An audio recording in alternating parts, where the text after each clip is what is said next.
குருவே சரணம். எல்லோருக்கும் நமஸ்காரம். நம்ம இந்த பதிவில் ஒருவருடைய ஜாதகத்தில் 12ஆம் அதிபதி என்ன செய்வார், அவர் எப்படிப்பட்ட பலன்களை கொடுப்பார் அப்படிங்கிறது தான் நம்ம இந்த பதிவில் பார்க்க போகிறோம். நீங்கள் இந்த சேனலுக்கு புதிய மெம்பர் அப்படின்னா சேனலை சப்ஸ்கிரைப் பண்ணிக்கோங்க. அப்போ தான் நான் வெளியிடக்கூடிய பதிவுகள் உங்களுக்கு உடனுக்குடன் வரும். 12ஆம் இடம் ஜாதகத்தில் லக்னத்திலேருந்து பார்க்கும்போது இறுதியான கட்டம், வாழ்க்கையோடைய கடைசி பகுதிகளில் ஒருத்தர் எப்படி இருப்பார்னு தெரிஞ்சுக்கக்கூடிய அமைப்பு தான் 12ஆம் இடத்தை குறிக்கிறது. அதுபோல் ஒருத்தருடைய கர்மா இந்த ஜென்மத்தோட முடியறதா, இல்லை அவர் மீண்டும் பிறப்பாரா, இல்லை அவருக்கு பிறவியே கிடையாதா அப்படிங்கிற விஷயத்தை தெரிஞ்சுக்கிறதும் இந்த 12ஆம் இடத்தை வச்சு தான் நாம் சொல்லுவோம். அதே போல் ஒரு மனுஷனுடைய உறுப்புகள் அப்படின்னு பார்த்தாலே தலையிலேருந்து கால் வரைக்கும் பார்க்கும்போது இந்த பாதங்கள், கால் பகுதி, இதை பற்றி தெரிஞ்சுக்கிறதும் 12ஆம் இடம் தான். பகலில் தொடங்கி இரவு முடியும் போது இந்த இரவு நேர தூக்கம், ஒருத்தருக்கு சவுண்ட் ஸ்லீப் இருக்குமா, இல்லை தூக்கத்தில் பல பிரச்சனைகள் இருக்குமா, இதை பற்றி தெரிஞ்சுக்கிறதும் 12ஆம் இடம் தான். ஒருத்தருக்கு வாழ்க்கையில் ஏற்படக்கூடிய தண்டனைகள், அரசாங்க தண்டனைகள், அரசாங்க சலுகைகள், நன்மை தீமை, இதெல்லாமே இந்த 12ஆம் இடத்தை நோக்கி தான் இருக்குது. 12ஆம் இடத்தோட சுப கிரகங்கள் அமையப்பெறும்போது அவங்களுக்கு நல்ல சுபபலன்கள் ஏற்படும். உதாரணத்துக்கு 12ல் கேது இருந்தார், குரு இருந்தார் அப்படின்னா அவங்களுக்கு இந்த பிறவியோட மோட்சம் கிடைக்குங்கிறது ஒரு நம்பிக்கை. இனி அவருக்கு அடுத்த பிறவி கிடையாதுங்கிறது ஒரு நம்பிக்கை. இந்த 12ஆம் இடத்துல சுப கிரகங்கள் தொடர்பு ஏற்படும் போது சுப விரயங்கள் அதிகமாக ஏற்படும்.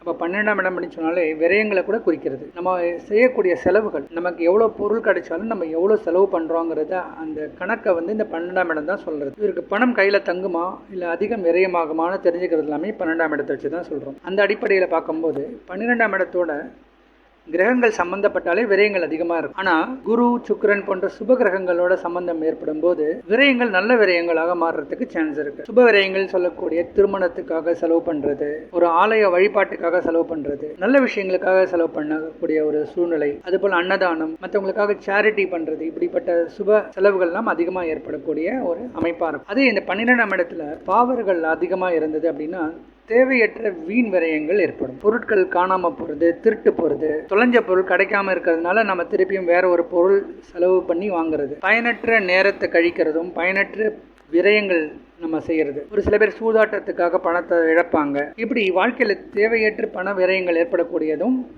பாவகிரகங்கள் 12ஆம் இடத்துல இருக்கும்போது அமையும் அப்படின்னு சொல்லலாம். இந்த 12ஆம் இடத்துல ஒவ்வொரு லக்னக்காரர்களுக்கும் அந்த லக்னத்தோட 12ஆம் இடத்து அதிபதியை வச்சு தான் நாம ஒரு சில விஷயங்களை சொல்ல முடியும். சுயஜாதகத்தில் இருக்கக்கூடிய கிரகங்கள், அதை சார்ந்த நட்சத்திரம், நடப்பு தசாபுக்திகளை வச்சு தான் ரொம்ப தெளிவாக சொல்ல முடியும். இருந்தாலும் இந்த பதிவில் ஒவ்வொரு லக்னத்துக்கும், இப்போ செவ்வாய் அப்படின்னு சொன்னால் செவ்வாய் மேஷத்துக்கும் விருச்சிகத்துக்கும் அதிபதியாக வராரு. அப்போது ஒரு கிரகம், அந்த கிரகம் தொடர்பான வீடுகள், அந்த வீட்டுக்கு 12ஆம் அதிபதி எப்படிப்பட்ட ஒரு செயல்களை கொடுப்பாருங்கிறத நாம் இந்த பதிவில் பார்க்க போகிறோம்.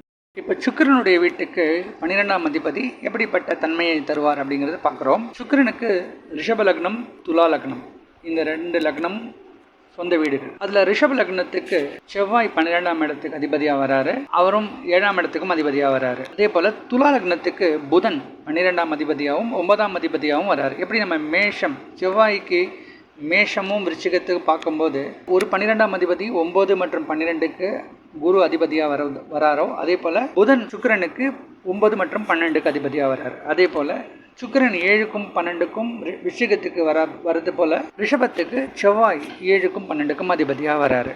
ஆனால் இங்கே ஒரு மாற்றம், சுக்கிரனும் குருவும் முழு சுபர், ஆனால் செவ்வாய் முக்கா பாவர், கால் சுபர். புதன் இடத்துக்கு ஏற்றா போல தன்னுடைய தன்மையை மாற்றிக்கக்கூடிய கிரகம். அதனால் முதல்ல செவ்வாயை பற்றி பார்க்கும்போது ரிஷப லக்னக்காரர்களுக்கு செவ்வாய் 7ஆம் இடத்துக்கும் 12ஆம் இடத்துக்கும் அதிபதியாக வர்றதுனால அதிகபட்சமாக வீண் விரயங்களும் கெடுபலன்களும் தான் அதிகமாக கொடுப்பாரு. அப்போ இவங்களுக்கு தூக்கத்தில் நிறைய டிஸ்டர்பன்ஸ் ஏற்படக்கூடிய சூழலும், நிம்மதி அற்ற தூக்கம் அதிகமாக இருக்கும், தூங்கிறதுக்காக மருந்துகள் சாப்பிடக்கூடிய சூழ்நிலை, மெடிசின்ஸ்க்காக அதிகமாக செலவு பண்ணக்கூடிய சூழலாம் இருக்கும். 7ஆம் அதிபதியே 12ஆம் இடத்துக்கும் அதிபதியாக வர்றதுனால நண்பர்களுக்காகவும் மனைவிக்காகவும் அதிகமாக செலவு பண்ணக்கூடிய சூழல் இருக்கும். வீண் விரயங்கள் அதிகமாக பண்ணுறதுக்கான சான்சஸ் இருக்கும். இப்போ ஒரு புடவை வாங்குறாங்க அப்படின்னா 500 ரூபாய்க்கும் புடவை வாங்கலாம், 5000த்துக்கும் புடவை வாங்கலாம், 50,000த்துக்கும் வாங்கலாம். அப்போது தன்னுடைய நிலைமையை விட அதிகமாக எக்ஸஸாக ஒரு பணம் செலவு பண்ணக்கூடிய ஒரு நிர்பந்தம்லாம் இவங்களுக்கு ஏற்படும். அதேபோல் ஒன்றுக்கு மேற்பட்ட பொருட்களை தேவையற்று வாங்குறது, இதெல்லாம் இவங்களுக்கு அதிக செலவுகளாக இருக்க சான்ஸ் அதிகமாக இருக்கும். அதேபோல் உடல் ரீதியாக பிரச்சனைகளுக்காக மருத்துவ செலவுகளும் அதிகமாக இருக்கும். விரயங்கள் கொஞ்சம் அதிகமாகவே இருக்கும். ஒருவேளை 12ஆம் அதிபதி பாசிட்டிவாகவும் 12ஆம் இடம் பாசிட்டிவாக இருந்ததுன்னா சுப செலவுகளாக மாறுறதுக்கான ஸ்கோப் அதிகமாக இருக்கும். அதுவே புதன் அப்படின்னு பார்த்தா பெரும்பாலும் புதன் சுக்கிரனுக்கு நட்பு கிரகமாக வர்றதுனால பெரிய அளவுக்கு தீங்கு பண்ண மாட்டார். ஆனால் செவ்வாய் சுக்கிரனுக்கு பகை கிரகமாக இருக்கிறதுனால அதிகமாகவே தீங்கு பண்ணுவார். ஆனால் புதன் அந்தளவுக்கு கெடுதல் பண்ண மாட்டார். அதனால் ஓரளவுக்கு இவங்களுக்கு சுப விரயங்கள் ஏற்படக்கூடிய சூழல் இருக்கும். தந்தையார் வழி சொந்தங்களுக்காக செலவு பண்ணக்கூடிய சூழலும், ஃபேமிலி அசட்ஸ் இதெல்லாம் இவங்களுக்கு கிடைக்கும். அதை பராமரிக்கிறதுக்காக செலவுகள் செய்யக்கூடிய சூழலாம் இருக்கும். படிப்புக்காக வெளிநாடு போகிறதுக்கான வாய்ப்புகள் அதிகமாக இருக்கும் இவங்களுக்கு. அதேபோல் நாலேஜ் டெவலப்மெண்ட், இந்த ட்ரைனிங்லாம் எடுக்கிறவங்கலாம் பார்த்தோன்னா இந்த மாதிரி 12ஆம் இடத்துல ஒரு சுபத்துவம் அடைஞ்ச புதன் இருக்கும்போது இவங்களுடைய நாலேஜை ஷேர் பண்ணுறதுக்காக நிறைய இடத்துக்கு போவாங்க. பிரயாணம்ங்கிறது இவங்களுக்கு நாலேஜ் ஸ்ப்ரெட் பண்ணுறதுக்காக அதிகமாக வரும். அதேபோல் சின்ன பசங்க நிறைய விஷயம் கற்றுக்கிறதுக்காக பல யூனிவர்சிட்டிஸில் போய் படிக்கிறதுக்கெலாம் அவங்களுக்கு வாய்ப்புகள் வரும். ஸோ இதெல்லாம் பாசிட்டிவ். நெகட்டிவ்னு பார்த்தா தேவையற்ற வீண் விரயங்கள், தந்தையார் வழி சொந்தங்களுக்காக அதிக செலவுகள், சொத்து பிரச்சனைக்காக அதிகம் செலவு பண்ணக்கூடிய சூழல், கோர்ட்டு கேஸுன்னு நிறைய பைசா செலவு பண்ணுவாங்க. இப்படி தேவையற்ற வீண் விரயங்களும் இருக்கும். ஜாதகத்துக்கு ஏற்றா போல் 12ஆம் இடத்துல எப்படிப்பட்ட கிரகங்கள் இருக்குது, இதை பொறுத்து அதோட பலன்கள் மாறும்.